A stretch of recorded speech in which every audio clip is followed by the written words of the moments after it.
रहीम नाज़रीन अस्सलाम वालेकुम, मैं हूँ इमरान वसीम। नाज़रीन, दो बड़ी अहम ख़बरें इस प्रोग्राम में आपके साथ हम शेयर करने जा रहे हैं। हमारी पहली ख़बर नाज़रीन वो पैगाम है जो आर्मी चीफ सैयद आसिम मुनीर शाह ने सुप्रीम कोर्ट के उस 3 रुकनी बेंच को दिया है जो पंजाब के इंतखाबात के हवाले से मुकदमे की समाअत कर रहा है, और उस बेंच के सरबराह हैं इज़्ज़त माब chief justice of Pakistan justice Umar Ata Bandial साहब। अब ये आर्मी चीफ़ का उस 3 रुकनी बेंच के लिए पैगाम क्या है, उस पैगाम के मंदरजात क्या हैं, उस पैगाम की तफसीलात क्या हैं, ये डिटेल्स अभी कुछ देर में आप नाज़रीन के साथ हम शेयर करेंगे। लेकिन नाज़रीन, इस पैगाम का ख़ुलासा ये है कि 14 मई को पंजाब में इंतखाबात नहीं होने जा रहे। दूसरी ख़बर नाज़रीन, वज़ीर दाखिला राना सनाउल्लाह ने चीफ जस्टिस को एक चैलेंज दिया है, और चैलेंज नाज़रीन राना सनाउल्लाह ने यह दिया है कि अगर जस्टिस बंदयाल साहब ये समझते हैं कि वो ये हुक्मनामा सादर कर सकते हैं, वो ये फ़ैसला जारी कर सकते हैं, तो चीफ साहब वो हुक्म फरमा दें, वो फ़ैसला जारी कर दें। अब वज़ीर दाखिला चीफ जस्टिस ऑफ पाकिस्तान को किस मामले पर कौन सा हुक्म जारी करने के ऊपर चैलेंज कर रहा है, इसकी डिटेल्स भी आप नाज़रीन के साथ हम शेयर करेंगे। और इसके अलावा कुछ दीगर ख़बरें हैं, उनकी तफसीलात की वीडियो के आखिर में हम जो है वो शामिल करेंगे। लेकिन दूसरी खबर से गुफ्तगू का आगाज़ करते हैं जो राना सनाउल्लाह ने चीफ साहब को चैलेंज किया है। नाज़रीन, आप जानते हैं कि पिछले कुछ दिनों से तवातुर के साथ, तसलसल के साथ राना सनाउल्लाह ये बयान दे रहे हैं कि 14 मई को इलेक्शन नहीं हो रहा।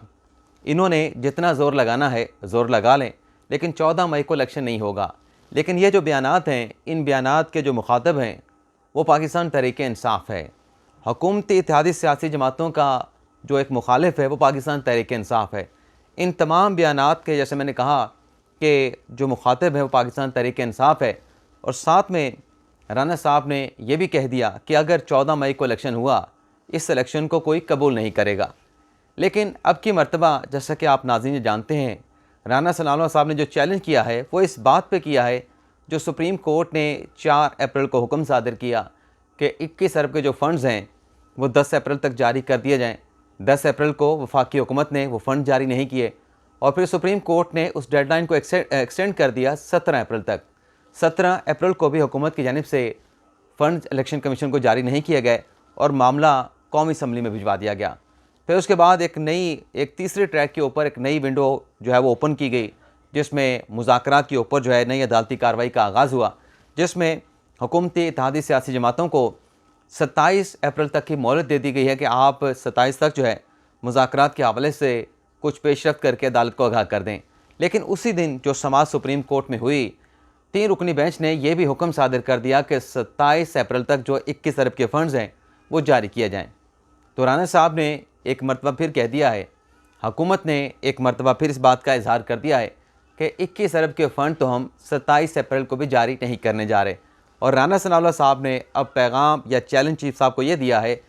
कि हमारे पास तो अख्तियार नहीं है कि ये 21 अरब के फ़ंड हम जारी कर सकें। और साथ में राना साहब ने कहा कि चूँकि पार्लिमान ने करारदाद पास कर दी है, और पार्लिमान कह रहा है कि ये, यानी कौमी असम्बली कह रही है कि आप ये फ़ंड जारी ना करें, तो राना साहब चीफ साहब को चैलेंज कर रहे हैं कि चीफ साहब अगर मुनासिब समझते हैं तो पार्लियामेंट को नोटिस कर दें, पार्लियामेंट को नोटिस करके बुला लें। अब ये जो राना साहब का मौक़िफ़ है, जो वो चैलेंज कर रहे हैं कि चीफ साहब अगर उनके ऑर्डर की वायलेशन हो रही है तो पार्लियामेंट को नोटिस करके बुला लें, कंटेम्प्ट की प्रोसीडिंग का आगाज़ कर दें, ये बड़ा मुश्किल टास्क है। और जहाँ सुप्रीम कोर्ट ने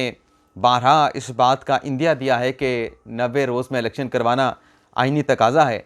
तो वहीं पे हुकूमत भी कह रही है कि चलें पंजाब में इलेक्शन करवाना 90 दिन का तकाज़ा है, तो KPK में ऐसा क्यों नहीं हो रहा? KPK में क्या आइन की वायलेशन नहीं हो रही? अब ये जो राना सनाउल्लाह साहब ने एक बात बयान कर दी है कि अगर अदालत ये समझती है कि कंटेम्प्ट हो रही है तो पार्लियामेंट को नोटिस कर दें, कौमी असम्बली के अरकान को बुला लें जिन्होंने अदालती हुक्म के ख़िलाफ़ जो है वो 21 अरब जारी करने से इनकार कर दिया, रेजोल्यूशन को जो है वो मुस्तरद कर दिया गया। तो अब वफाकी हुकूमत को तो सुप्रीम कोर्ट नोटिस करके बुला सकती है, वफाकी काबीना को भी चलें, सुप्रीम कोर्ट कहती है कि वफाकी काबीना का अख्तियार है फ़ंड जारी करने का, वो जारी नहीं कर रहे, हम वज़ीर ख़जाना को बुला लेते हैं, वज़ीर दाखिला को बुला लेते हैं, प्राइम मिनिस्टर पाकिस्तान को बुला लेते हैं, क्योंकि वो काबीना के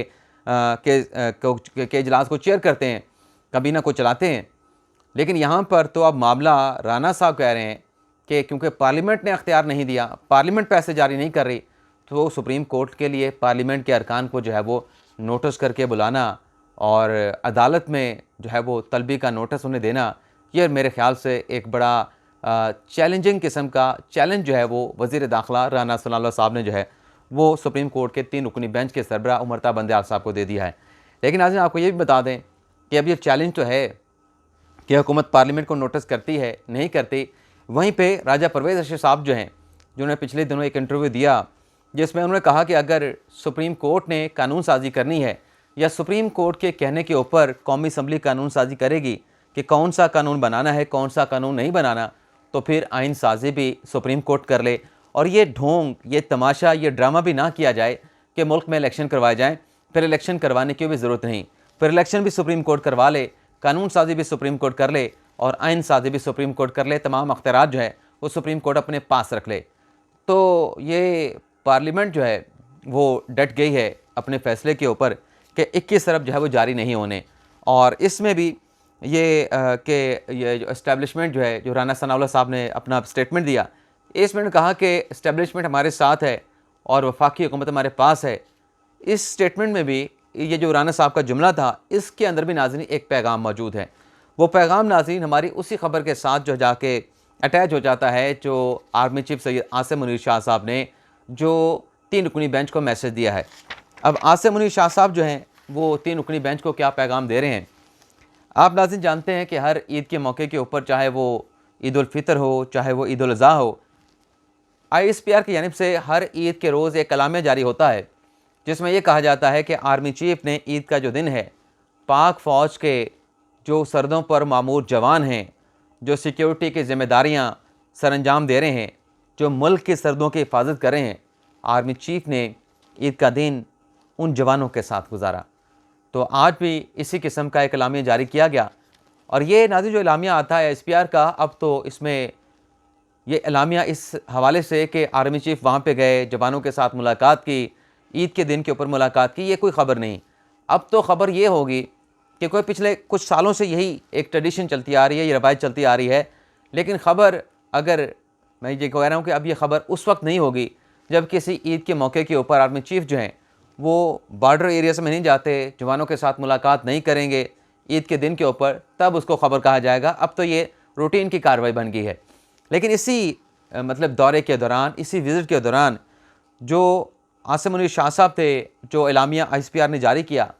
उसमें नाज़रीन एक जुमला चीफ साहब का मीडिया को दिया गया प्रेस रिलीज़ के अंदर, जिसमें यह कहा गया, यानी जो प्रेस रिलीज़ थी उसके अंदर एक जुमला भी मौजूद था कि आर्मी चीफ ने इस विज़िट के दौरान ये कहा है कि मुल्क की सरहदों की हिफाजत से ज़्यादा मुक़द्दस कुछ नहीं है। अब ये जो नाज़रीन एक जुमला है आर्मी चीफ सैयद आसिम मुनीर शाह साहब का, इसके अंदर बहुत बड़ी ख़बर मौजूद है। अब इसको अगर हम इंटरप्रटेशन करें, जैसे मंसूर शाह साहब कहते हैं कि डी कोड करें, तो डी कोड करें या इंटरप्रटेशन करें, तो ख़बर नाज़रीन इसके अंदर से ये निकलती है कि जो इलेक्शन कमीशन ने कहा कि हमें पंजाब में इलेक्शन करवाने के लिए फ़ौज की भारी नफरी दरकार होगी, लेकिन वजारत दाखिला और जो वजारत दिफा है वो फ़ौज की नफरी या रेंजर देने के लिए तैयार नहीं, क्योंकि कहा जा रहा है कि फ़ौज जो है वो बॉर्डर एरियाज़ में मुल्क की सरहदों की हिफाजत करने में और दहशत गर्दों के ख़िलाफ़ जो खुफिया ऑपरेशन चल रहे हैं उनमें मसरूफ़ है। इलेक्शन कमीशन को निगरान पंजाब हुकूमत ने यही कहा कि सिर्फ पुलिस को मामूर करने से, पुलिस की तो तादाद भी पूरी नहीं, लेकिन सिर्फ पुलिस की ड्यूटी लगाने से भी इलेक्शन जो है वो साजगार पुरअमन माहौल में नहीं करवाया जा सकेगा, लॉ एंड ऑर्डर की सूरत जो है वो पैदा हो सकती है। और यही स्टेटमेंट जो है वो IG पंजाब ने भी जाके इलेक्शन कमीशन को दिया। और इन तमाम चीज़ों को मद्देनज़र रखते हुए इलेक्शन कमीशन ने जो डेट थी उसको 30 अप्रैल से 8 अक्टूबर कर दिया। अब अदालत पूछते रहे कि 8 अक्टूबर की डेट में मैजिक क्या है, क्या ये सब कुछ कैसे होगा, इलेक्शन होंगे नहीं होंगे। तो ये बात तो अपनी जगह पे। अभी जो आर्मी चीफ साहब ने स्टेटमेंट दिया है कि मुल्क की सरहदों की हिफाजत जो है वो ज़्यादा मुक़द्दस है किसी भी दूसरी चीज़ से, तो इसके अंदर नाज़रीन पैगाम ये है 3 रुकनी बेंच के लिए जो 14 मई की तारीख दे चुका है, जो बेंच ये भी कह चुका है कि हमारा फ़ैसला मौजूद है 14 मई का, उसको हमने वापस नहीं लिया, उसको नज़रअंदाज नहीं कर सकते, उस फैसले को वापस लेना है तो अपने को नज़रसानी की दरख्वास्त 30 रोज़ के अंदर दायर करना पड़ेगी। तो ये जो जुमला है इसमें सीधी सीधी बात यह, जैसा कि मैं खुलासा आपको बता चुका हूँ कि 14 मई को इलेक्शन नहीं होने जा रहा। क्योंकि इसको जैसे मैंने कहा इंटरप्रिटेशन करें तो फ़ौज तो सरहदों की हिफाजत के ऊपर मामूर रहेगी। इस जिम्मेदारी को, इस रिस्पॉन्सिबिलिटी को आज आर्मी चीफ साहब ने बड़ा ही मुकद्दस करार दे दिया है और इससे हट के कोई चीज़ मुकद्दम नहीं, कोई चीज़ मुकद्दस नहीं। तो जब इलेक्शन की तारीख अपनी जगह पे मौजूद होगी 14 मई की और फ़ौज सरहदों पर मामूर रहेगी, सरहदों की हिफाजत करेगी, तो इलेक्शन कौन करवाएगा? इलेक्शन के लिए फ़ौज की तैनाती ज़रूरी है।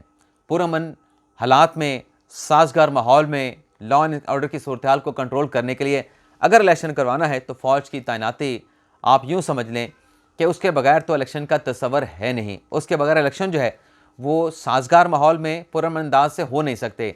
तो आर्मी चीफ का ये स्टेटमेंट दे देना, इसका सीधा सीधा मतलब ये है कि फ़ौज तो इलेक्शन के लिए अपने जवान, अपनी नफरी फराहम नहीं कर रही। तो जब फ़ौज जवान फराहम नहीं करेगी, नफरी फराहम नहीं करेगी, तो क्या 14 मई को या आगे कोई भी तारीख आई तो क्या उस पर इलेक्शन हो पाएगा? उसका सीधा सीधा जवाब जो है वो ना में मिलता है। अब इसके अलावा नाज़रीन एक और ख़बर भी आपके साथ शेयर कर लें, जैसे कि मैंने आपको आगाज़ में कहा था कि कुछ दीगर ख़बरें भी शामिल करेंगे। एक तो नाज़रीन मुज़ाकरात के हवाले से जो एक हफ़्ते की मोहलत सुप्रीम कोर्ट ने दी है। हुकूमत ने तो रब्ता किया था पाकिस्तान तहरीक-ए-इंसाफ के साथ और फिर खबर ये सामने आई कि 26 अप्रैल को PTI और हुकूमती सियासी इत्तेहादी जमातें जो हैं वो मुलाकात करने जा रही हैं, मुज़ाकरात के हवाले से पेशरफ्त होने जा रही है। लेकिन इससे पहले नाज़रीन इम्कान ये था कि PTI और पाकिस्तान पीपल्स पार्टी के मुज़ाकरात होने के इम्कान का जो है वो इम्कान ज़ाहिर किया जा रहा था और उसकी वजह नाज़रीन ये थी कि क्योंकि सबसे पहले इनिशिएटिव जो है मुज़ाकरात का पाकिस्तान पीपल्स पार्टी ने लिया था और पीपल्स पार्टी ने जाके शहबाज शरीफ के साथ में मुलाकात की, आसिफ अली ज़रदारी ने कौमी असम्बली में बात की और फिर वज़ीर आज़म ने हुकूमती इत्तेहादी सियासी जमातों का इजलास भी बुलाया। बिलावल भुट्टो ज़रदारी ने जाके मौलाना के साथ मुलाकात की और फिर एक कमेटी भी तश्कील दी गई और इम्कान ये था पीपल्स पार्टी के अपने बयानी के मुताबिक कि हम पहले अपने इत्तेहादियों के साथ बात करेंगे, इत्तेहादी सियासी जमातों के साथ बात करेंगे और फिर हम इमरान खान के साथ बात करेंगे। तो पहले इम्कान ये था कि PP और PTI के मुज़ाकरात हो जाएंगे, लेकिन अब जो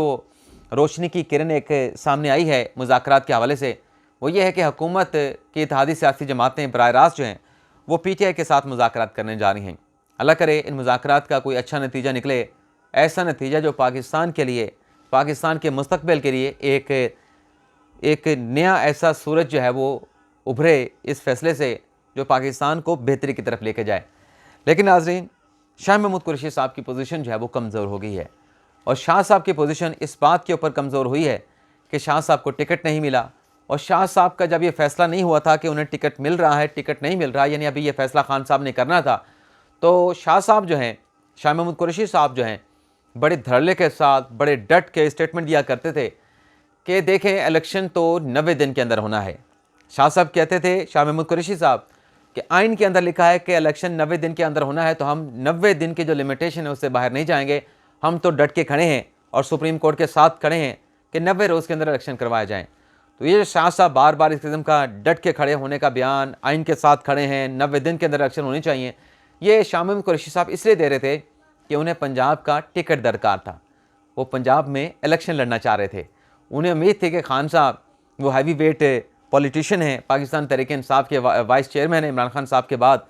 तो उन्हें बड़ी उम्मीद थी, बड़ी तवक्कुआत थी कि खान साहब उन्हें टिकट देंगे, वो पंजाब असम्बली का इलेक्शन लड़ेंगे। और पंजाब असम्बली का इलेक्शन जब शाह साहब ये समझते कि मैंने लड़ना है और मैं मुतवक्के तौर पे अगला वज़ीर-ए-आला पंजाब हूँगा, तो शाह साहब ये कैसे अफोर्ड कर सकते थे कि पंजाब का इलेक्शन ताख़ीर से हो, 90 रोज़ से बहुत ज़्यादा ताख़ीर हो जाए। तो इसलिए शाह साहब डट के खड़े थे। लेकिन अब शाह साहब को जो है वो टिकट नहीं मिला पंजाब में इंतखाबात लड़ने का, तो ज़ाहिर सी बात है कि शाह साहब की जो पोजीशन है वो कमज़ोर हो गई है। ना सिर्फ पोजीशन कमज़ोर हुई है बल्कि खान साहब की जो ख्वाब थे पंजाब का वज़ीर बनने के, वो तमाम के तमाम ख्वाब जो है वो चिकनाचूर हो गए हैं।